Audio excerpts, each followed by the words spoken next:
Good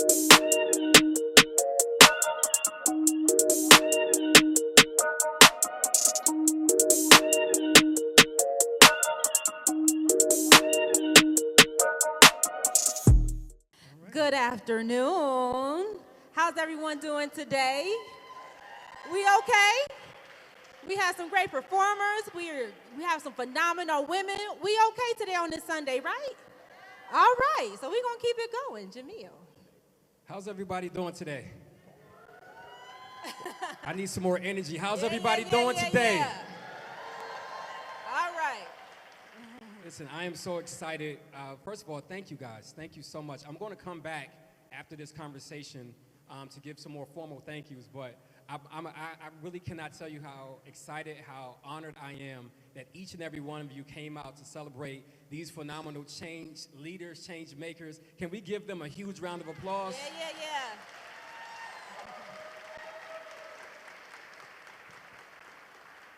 Yeah, so I am going to turn this mic over to a dear friend of mine, a sister of mine, as we get into this conversation with our keynote speaker today, and she's going to introduce our keynote speaker. This woman is a phenomenal woman. She is my sister in Greekdom. I am a brother of Phi Beta Sigma Fraternity Incorporated, and I have our sisters of Sweet Zeta Phi Beta Sorority Incorporated here with us today, and it is a pleasure. They are actually one of the supporters of today's event, so I thought it would be actually very fitting to have the president of the Kappa Upsilon Zeta chapter of I'm about to say Phi Beta Sigma, of Zeta Phi Beta Sorority Incorporated introduce our keynote speaker for our fireside chat. So I would like to introduce the president of Kappa Upsilon Zeta for Zeta Phi Beta, President Cassandra Wright.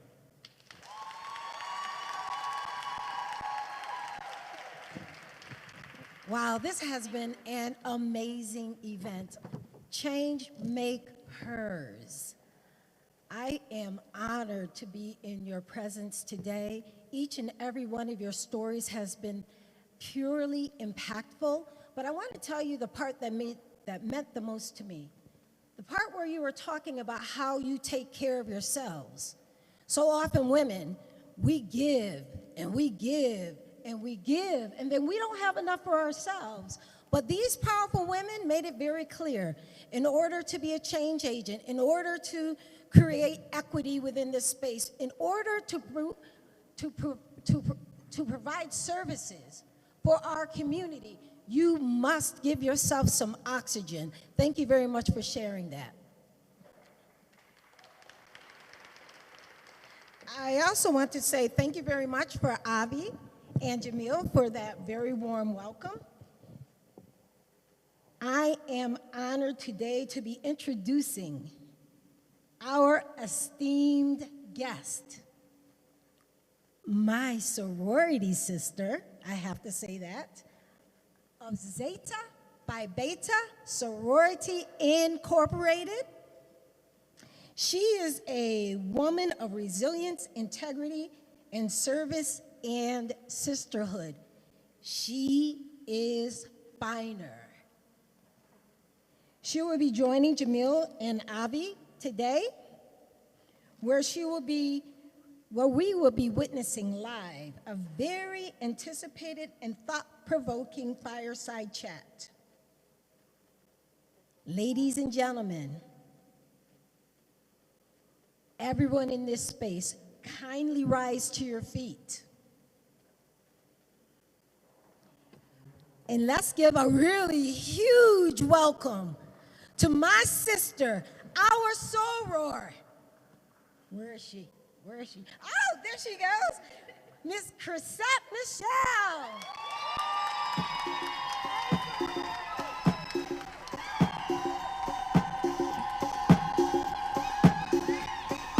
Before I let go,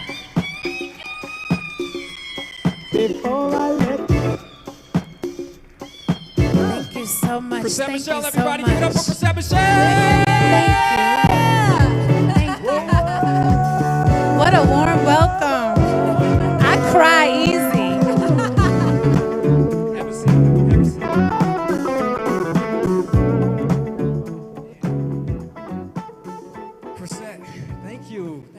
much for coming to Buffalo. How are you?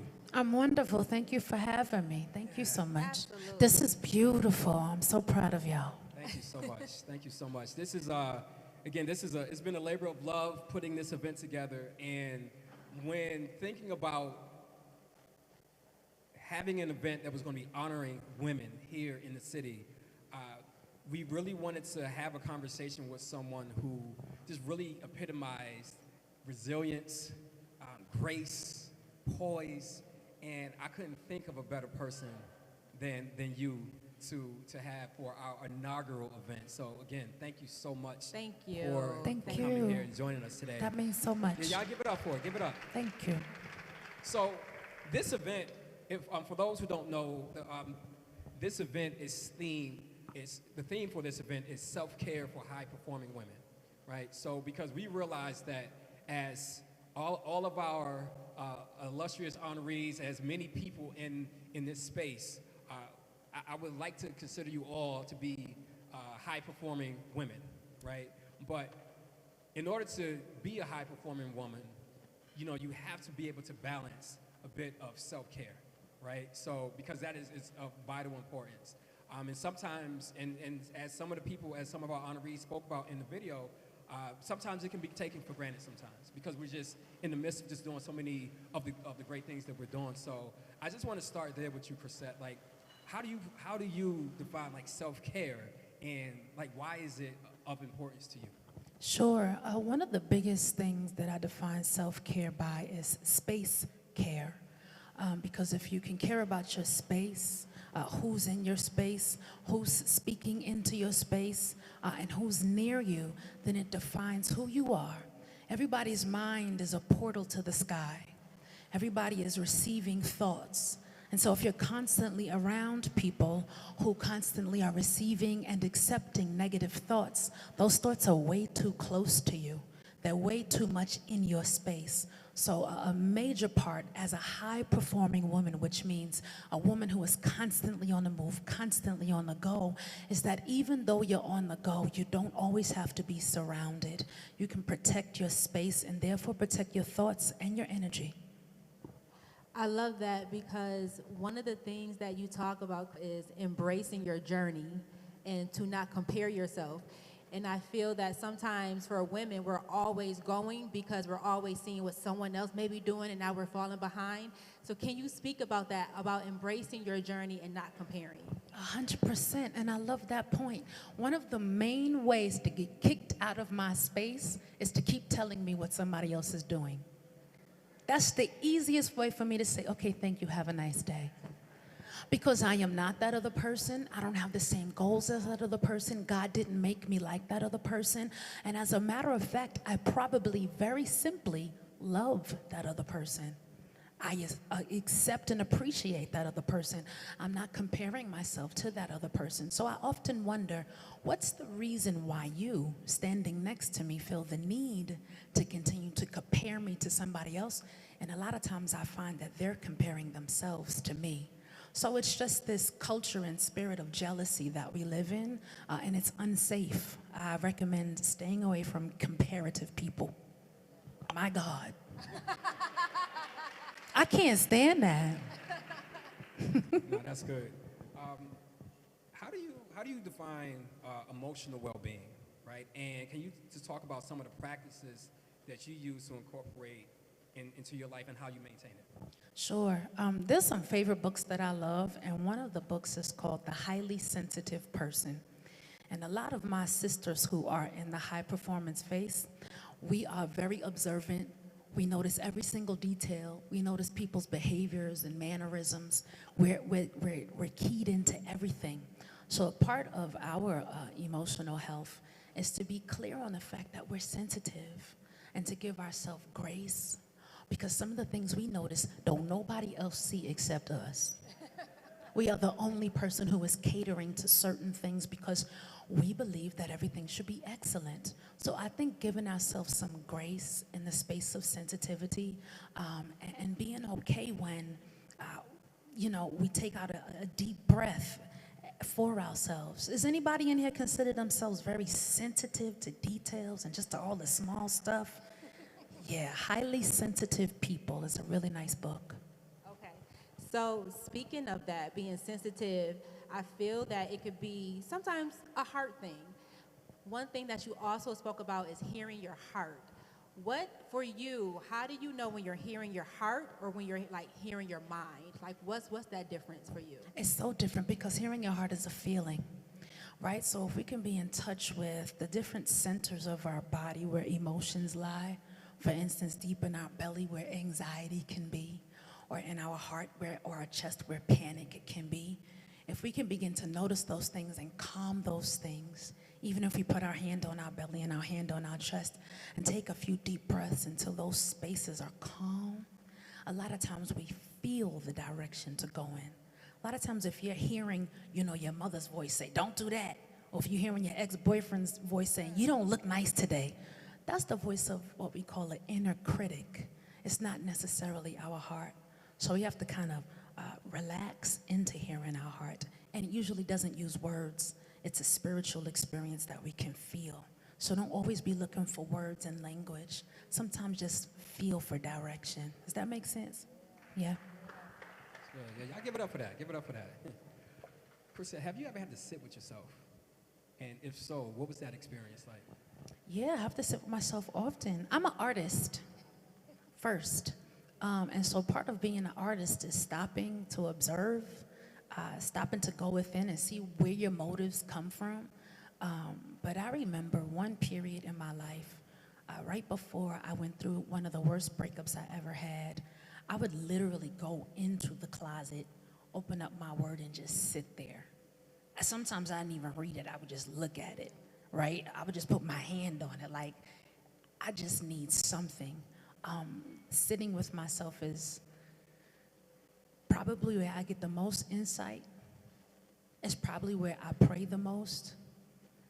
But yeah, that quietness is big for me. People don't know that because when you're quiet, you're not talking, so nobody knows what you're doing. But for me, being quiet is, I guess you could say, where I reset. Does that make sense? Yeah. There's this book that I recommend people read. It's called Success in Stillness. And it really talks about just being present, right? And just taking those moments just to be present in the moment and being able to hear.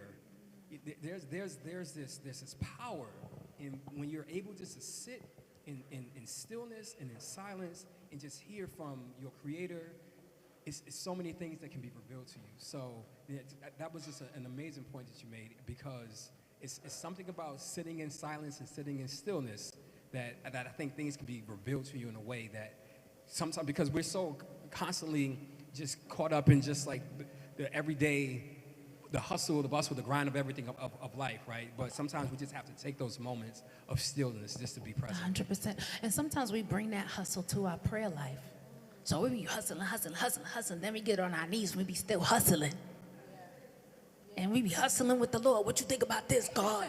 I was thinking maybe we could do something like this. I need $100. And it's like, that must have been the Lord. The Lord, you can't be using his name in vain like right? that. But, it's not in vain. Because a lot of times we're shouting at him the same way we shout at the day, the same way we shout at people, and we never get to hear him speak to us. We moving so fast, we hustling so hard that we don't even get to hear him talk to us. So in that space, when you're still, you talk about the glow up. You talk about that being where you fall in love with yourself. That stillness, is that where you fell in love with yourself, or was it with other things that you discovered, other activities that you placed in your life that made you fall in love with yourself? I fell in love with myself by picking out little things I like here and there and not being embarrassed to say it. For instance, I love to go to the opera, or I love to see ballets, right?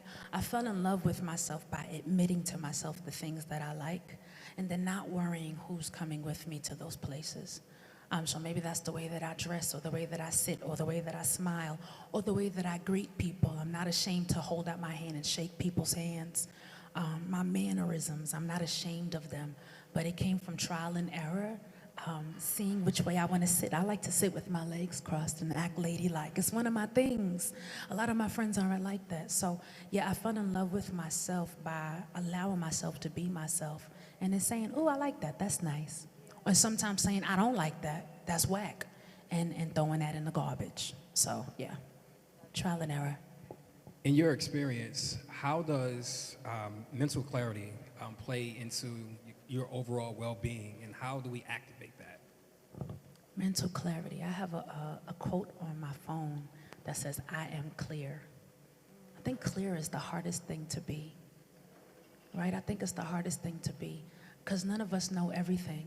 I have a song called I Know Nothing. I think that God is the one who knows everything.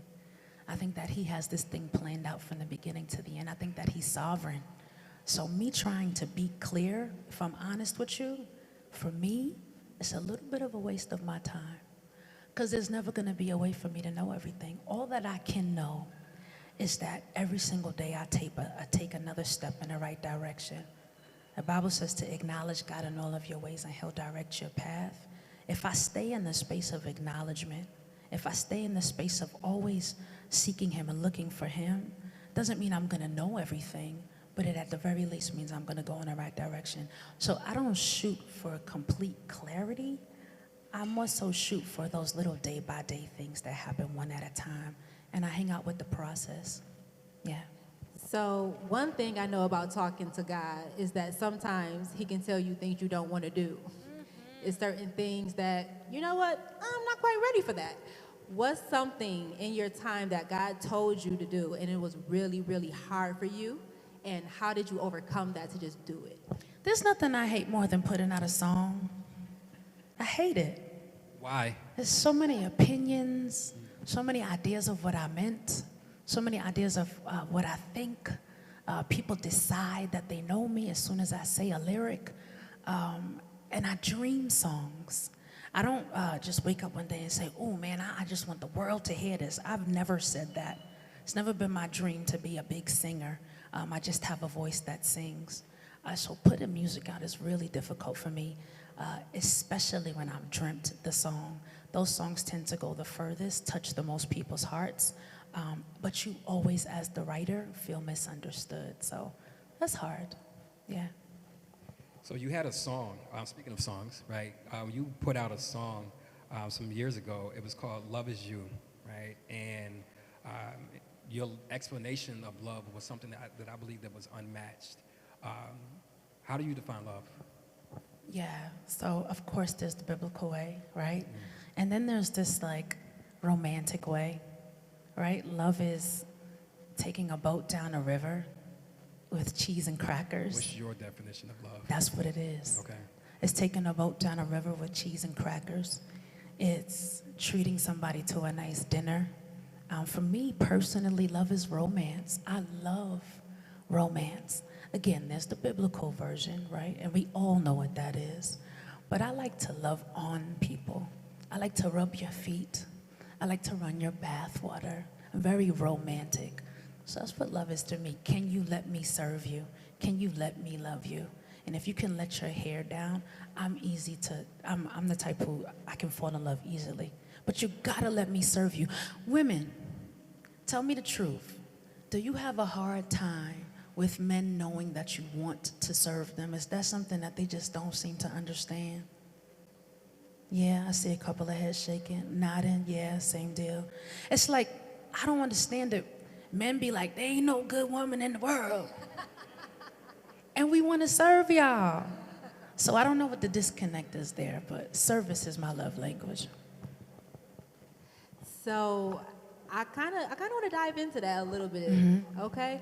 Because right now we're in the season where, you know, women don't want to serve. There's a lot of, you know, they really want the men to take them to certain places to eat. You know, we all seen it on social media. So when you see things like that, what does that do to the inside of you? Do you feel as if it's something that a lot of women are missing? Were they not loved correctly? Do they have a skew, you know, a mindset or something? Like, what do you feel about women who feel that way? That's a hard question. That's a hard question. I think when you can sit in your femininity, I talk about the feminine seat all the time. It's a very controversial subject because there is a seat in my belief that a woman can take if she's brave, but you gotta be real brave. You gotta believe in yourself. You have to believe that your femininity is powerful. But yeah, I think that essence of a woman, that side of femininity, it got real quiet suddenly. That side of femininity is lost on a lot of women. I do understand that there's a lot of trauma that we've seen in the world, that we've been through. We've had awful experiences. But if I'm honest, now y'all can fight me on this later, I think a woman's natural tendency is to nurture and to love on each other. That's why when we come together, we get things done. We don't just get them done, we get them done. And so I think we would love to give that to a man. But I think too, and you can help me out on this, Jamil, I think a lot of times men have been taken advantage of, perhaps abused, and even pressed down by society. Maybe I just can't believe that a woman wants to serve you, and so there's this kind of anxious avoidance situation. Would that be? So, as a matter of fact, I was actually, you're leading into one of my questions I was going to ask, right? Because I wanted to know from a woman's point of view, what role do you feel like that the man plays in helping to bring out that femininity? I'm gonna be honest. Y'all are not going to like this. Prepare yourselves. If a man has space and he can't find a space for a woman in it, don't invite her into that space. Right? Real. That's real. It's real, right? Because a man, when we talk about the word husband, we're talking about managing space. We're talking about husbandry. Right? And so there's this space that he quite possibly has. If he can't see a seat for a woman's throne, oftentimes women are invited into rooms that don't fit them. And because we think that this man is affluent or special or important in the community, we want to be invited into that space. Doesn't mean he's bad, doesn't mean you're bad, but oftentimes we're trying to fit into the wrong space. So I think that a lot of times it's nobody's fault. I think we just have to be more observant of each other and realize what we can and can't handle. And it's okay if you can't handle that woman. Doesn't mean you ain't rich enough. It don't mean you broke. It don't mean none of that. It just means she can't fit in your space. Is that all right? That's real. Okay. That's very real. Okay. Okay, so still going on that. Let's dive into that a little bit because I feel that sometimes when people get into relationships, they change. And other people may notice it as, oh, you're trying to fit into what he wants you to be. But what do you feel is the difference between a woman just trying to fit in or a man that's actually bringing out the best in that woman? Like, what does those two things look like so that you can see the difference? Yeah, I think that's what courtship is all about, right? Getting to know who and what she is. And I'm not a relationship expert by any means, but I think the point of courtship is to see what her qualities are, to see what it is that she's capable of, and then seeing if you have space for that. Sure, a woman is going to have to change because her surroundings change a little bit. She might want to decorate the house. She might want to put up some new curtains. But if I'm honest, I think when a woman gets into the right house or into the right man's space, if I'm honest, I think that there's some comfort there. I think it comes naturally if he can see her for who she is. I think maybe it's that simple. Yeah, you should. And maybe it's okay to not get married. Oh, let's stay there for a second. Let's stay there for a second. Right? If you don't like relationships, because some people just don't like relationships, because they don't want to have to be defined by somebody else's needs. So if you don't like relationships, just don't be in one. I really think that. Wait until you 72. Do everything you want to do now. I mean, Paul had a lot to do. He ain't never get married. So you don't have, I think there's this idea that you have to do what everybody else is doing. Like, what if you run your business until you're 64 years old. And then around 64, you just step out into the, excuse me, I'm outside now. That's how I feel for my life. I don't feel any pressure to get married. So, yeah, I'm going to stay there for a second because there are people who feel as if, like, you're not meant to do life alone, right? So how do we reconcile that?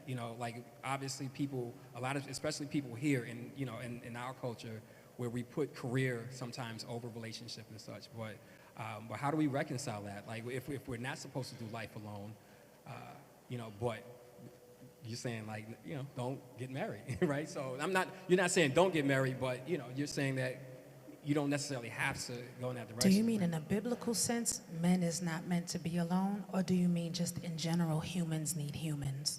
The latter. The right? latter? Yeah. So a lot of us in these C-suite positions have a lawyer, we got accountants, we got CFOs, we got managers. We're not alone. We got a chef, we got a cleaning woman, we got somebody who's, the more high performance you are, the less alone you have to be. A lot of us have whole entire teams, so we're not alone. And a lot of times those teams go on vacation together once a year. We're not alone. And I think that's the hard part. I think as a woman begins to get into business for real, and she begins to set up a team around her, she's not alone. And if a man is not brave enough to walk into her space and say, I need you, she will never know. If I'm honest, I don't think women are as often saying, I sure could, I just need a man to walk into my office and tell me what to do. We're not thinking that. And so a lot of times men, I think, are afraid to say that they need a woman. And a lot of times a woman's not going to say that. Why? Because we are surrounded by 6 and 7 and 8 and 10 women. That's tough to say out loud, but I think that's what the case is sometimes. She said, absolutely. Thank you, because I was scared. I want to talk about something that you said as well. You said that there's differences between your moments on the stage and your moments backstage. A lot of people don't know about your moments backstage. Can we dive into that a little bit? Can you tell us a little bit about your moments backstage that people don't see? Yeah, that looks like me taking out my yoga mat out of my suitcase, laying it backstage, and stretching and singing and meditating. It looks like me praying for the audience, asking God what it is that they need, so that by the time I get on stage, I have something to deliver. But it looks like quiet time and just kind of listening. Every city you go into has a different stronghold, a different kind of oppression, and has a different kind of expression. So you just want to be tuned into that. So backstage for me is where I get grounded in the city and what that city needs. Yeah, backstage is the meditation time. So I'm pretty sure when you came into Buffalo, with you being who you are and tapped in, you probably felt something. What did you feel when you came into Buffalo? It's cold. Cold. I answered it for you. It's cold. Yep. Cold. I felt family orientation. I felt people take Sundays off. I felt a kind of quiet, like a silence, like a pregnant pause, like something big is on the horizon, and so everybody's kind of waiting. They kind of know that something's about to happen in Buffalo. So I think there's a deep seated anticipation for what's next in Buffalo. That's kind of what I felt in the airport. Something's on the horizon. If you could offer us like some guidance to your younger you, right? Because we've all been through some things, right? So, okay, we here. So if you can offer some guidance to your younger you, what would that be? Oh my goodness. Don't get into the music business. Like, it is crazy in there, Chrisette.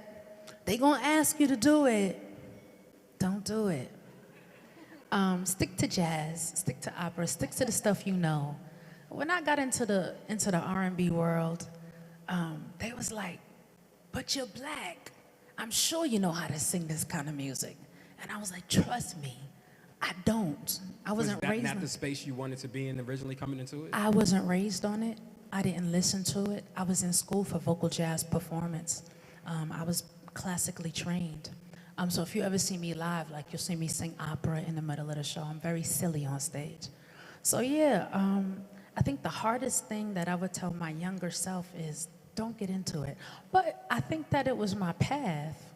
So the stuff I would tell my younger self would be like, fall in love fast, get married young, make a garden in your backyard, be nice. That'd be it. It'd be simple. My life is not simple. Would you consider yourself a hopeless romantic? Definitely. I have it tattooed on my arm. Yes. Okay, the last thing I want to talk about is that you were speaking about the difference between dreamers and executors. Do you feel that all dreamers are typically not executors? Or do you, yeah, go ahead. She's talking about my podcast. It's called Comeback Sis. And we talk to different business people and experts in the business. And then we talk to mental health experts. And I hate the side of execution. I'm definitely a dreamer. I'm definitely always in the clouds. I love to bring in as teammates the executors.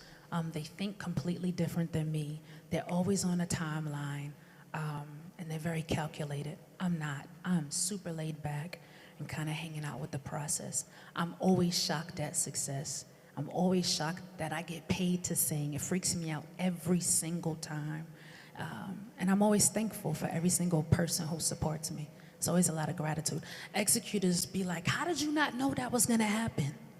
How did you not expect that to be what you mean to tell me you didn't dream this before it happened? And I'm like, no, I had no idea this would be my life. So I'm definitely not an executor. I'm not super premeditated, and I have to sit with counsel in order to get good advice. I'm a child at heart. I think the one thing you are too, and it's a song that you wrote called "You're a Strong Black Woman," right? And as you know, we are here recognizing and honoring some amazing Black women here in the city of Buffalo and across Western New York. So, what does it mean being a Black woman to you? Gosh, it means so much, and I think any Black woman in the room feels that way. If I'm honest, there's a lot of pressure on Black women to represent Black women. I think a lot of times because we see 200 of us here, but sometimes wherever we go, we feel like the only one. And so safe spaces like these where we're awarded and rewarded for showing up don't go unnoticed, because as soon as we go back out into the world, a lot of times we're the only one. And as the only one, we feel like we're representing everybody in this room. And if we don't do it exactly right, one of us is gonna curse the other one out on Instagram. So it can be a lot of pressure to be a Black woman. And I think a lot is expected of us. I think people expect us to be successful. I think they expect us to be smart. I think they expect us not to experience pain when we're afraid or uncomfortable. I think people expect us to be strong. And so a comforting word that I say to a lot of my sisters is like, it's okay to be weak sometimes. It's okay to be afraid sometimes. It's okay to be soft sometimes. And that self-care piece is so important. It's okay to love on yourself. Yeah. I have one last question, Jamil. You said a while ago that people form a lot of opinions about you because of the songs that you put out there. What are some of the opinions that you've seen that people have said about you that you are like, that is absolutely not me? You know that's a couple of forevers, just a couple of forevers, baby. They had to force me to record that. Like, it was like pulling my teeth. I said, love don't even feel like this. No, because you whining and crying on a song. That don't sound like love to me. Love sounds like this. La, la, la, la, la, la, la, la. So, a couple of forevers, Epiphany, all of those songs where I'm like whining, I didn't believe those songs would do anything. It's crazy. It was #1 on the Billboard pop charts with white people. I said, I know you lying. Yeah, I've never connected to any of it, but it's always fascinating to see people sing along, and that's the fun part, is like serving, like loving on people and letting them sing on the weekend and feel a little happier than they did. So you definitely have some songs that you absolutely do not like. I don't even almost like. No, but I know that I can sing. That I'm sure That of. you can. And I know that that's a gift. And I know that it's almost disrespectful to God who gave me that gift not to share it. So I share it. So, I mean, if you was to do the songs you really want to do, I know you do. I know you have a tune in your head. I know you wrote something that you're probably not going to put out there. But if you have something in your head right now, something that you wrote in your journal, can you just do a little doo-wop or something of a song you want Look to do? at me. I'm as helpless as a kitten up a tree. And it feels like I'm clinging to a cloud I can't understand. I get misty just holding your hand. Do y'all know that song? Jazz. I would be singing jazz. And I sing jazz on my shows. So if we're talking business, one part of my business is a songwriter. So I write songs for myself and others. That's my bread and butter. The second leg of my business is live performances.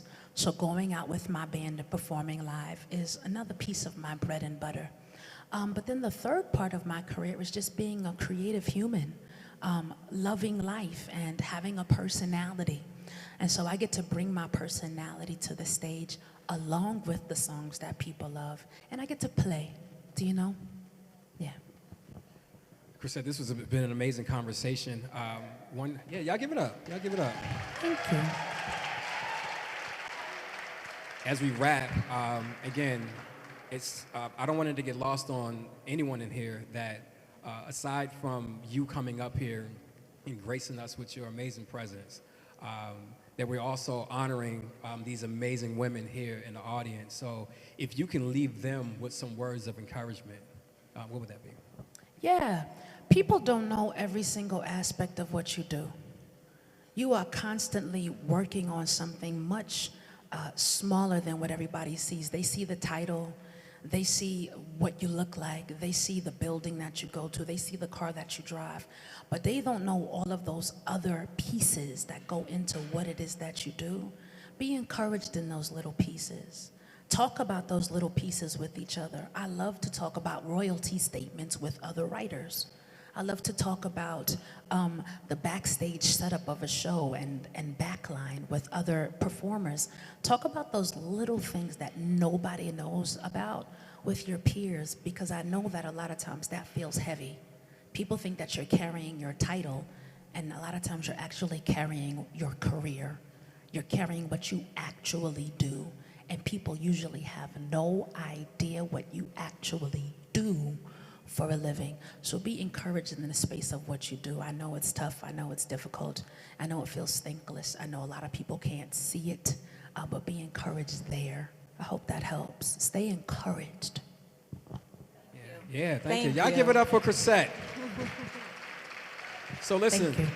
Chrisette, as we wrap this, we wanted to do something special for you, right? So because we got you here in Buffalo and gave this amazing keynote fireside chat, and thank you for gracing us with a little bit of the vocal performance, right?